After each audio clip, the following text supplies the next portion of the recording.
چې دوی د کوشش وکړي چې سره یو ما ته خو چې چا د چرسدینه کال کړی دی چې راشه زه راغلی یم چا چې په مردان کې راته کړی دی چې راشه زه ورغلی یم زه د ټولو پښتنو مشرانو کورونو ته ورغلی یم زه په دې پښتونخوا کې په نام چې څوک راته یاد کړی دی هم زه په کور کې ناستلی یم نور څومره حجرې پاتې دي راته یادې کړي لیست راته جوړ کړئ چې زه په حجره باندې د پښتنو د یووالي سوال وکړم سپین ږیرو لیست راکړئ یو لیست فهرست راته جوړ کړئ چې زه د پښتنو په حجرو باندې درنه ورکړمه مخته یې کور ته کړم چې راوځه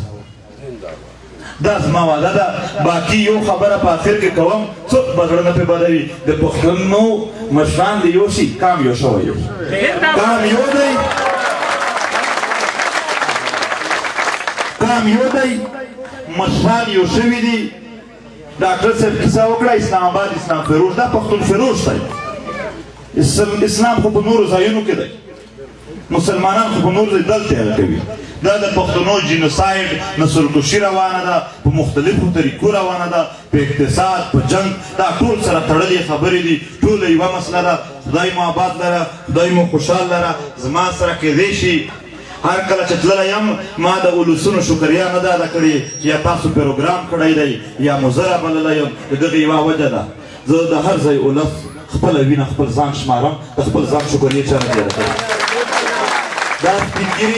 دا سپینګیري زما باباګان دي دا زما مشران دي دا ځوانان زما همزولي ورونه دي او دا کشران زما د ماشومانو ورونو په شان دي ټول کام یو ټول وطن یو به وو یو وو او نن څوک بېلولی شي او چې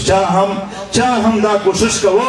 چې دا سره بېل شي هغه وګوره د ژوب هغه وګوره د چمن هغه وګوره د خیبر بل پسې وګوره د وزیرستان بل پسې وګوره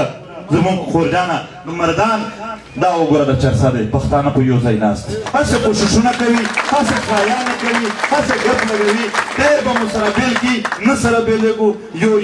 یو به وو ډېره مننه اخر کې د ښځو خبره وشوه د ښځو د حقوقو خیال ساتل په مونږ او تاسو فرض دي په مختلفو کیسو کې مونږ یې راکاږو چې پرده کیسه راشي وایي په اسلام کې ده خو چې د خپل حق ورکول کیسه راشي بیا هغه هلته اسلام ته نه ګوري